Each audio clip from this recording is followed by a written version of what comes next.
What's going on, everybody? It's your pal, your friend, your boy Teddy, back for another video on his YouTube channel.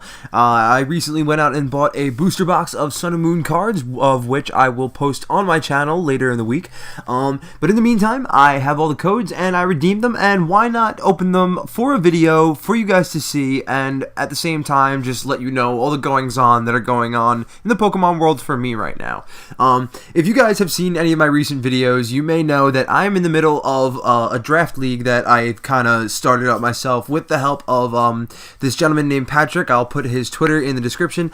He's been a huge help. I really appreciate it to him. Basically, I started this format where you could draft Pokemon cards to start pretty much a Twitter Pokemon card TCGO league. It's something kind of cool, something I thought would be a lot of fun. I did the same general concept for a while with the showdown rules, with showdown tiers with the actual video game. I liked it a lot, and I thought, oh wait, look at this, oh my lord, look at that Ultra Ball Secret Rare, holy shit, if only I could fucking pull that in real life, that would be amazing.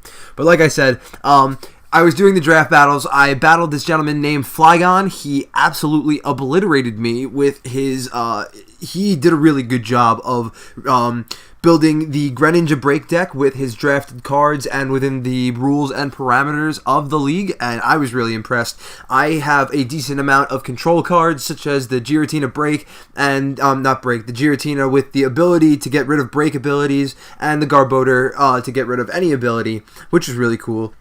In a nutshell, basically, he beat me 2 out of 3 battles. It was a clear-cut winner. I was no match for him. Very GG to you, Flygon.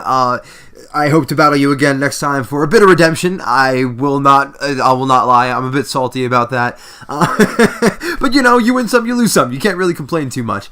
In the TCG front, my personal goal is to build myself a Lurantis Vileplume deck. Now, the Vileplume is basically all we have left in the item locking category. Once you get it up from the Oddish, it has the ability to stop any items from you or your opponent's hand. That means no Versus Seekers, no Trainer Mails, no Ultra Balls, no balls of any kind, which I don't have to tell you how absolutely dangerous that is. Now, way back when, before the rotation of the 2016 Worlds, we had the Quaking Punch Seismitoad EX, which was a huge item locking contestant. It actually went really far. I believe it actually may have even won Worlds. I don't want to be too sure about that, because I'm pretty sure that was the same year that they had the Melodic Symphony, what's it called, Mega Autono, and the Greninja break deck. But you know, whatever. I wasn't really that big into the TCG at the time.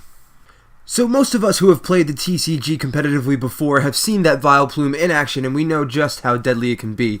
But this Lurantis is pretty new to basically everybody, being that the set only came out about, what, 5-6 days ago?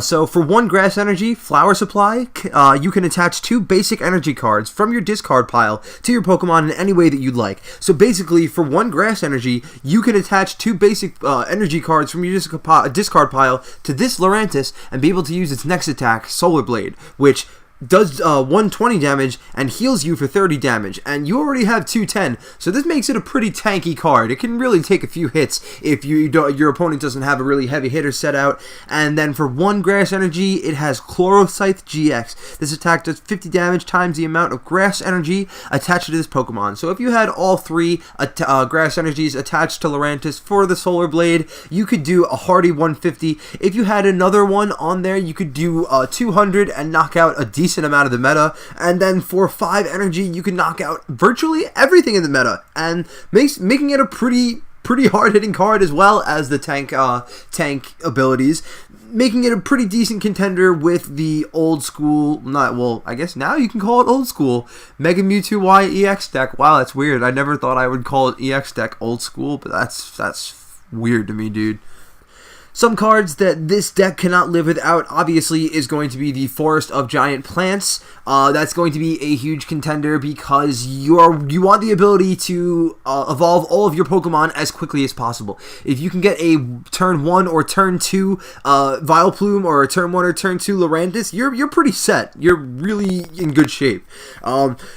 being that Lurantis has that flower supply attack doing 40 damage and allowing you to put 2 energy cards from your discard pile into your hand, onto your Pokemon, you're going to want to favor Sycamore over N, because N you put your hand back into your deck, whereas Sycamore you have to discard your cards, which normally is not going to be favorable to you, but because we don't have use of Battle Compressor, it's probably going to be one of your best options in getting cards into your discard pile. That, or maybe the Ultra Ball if you don't stock up on Nest Balls like you should.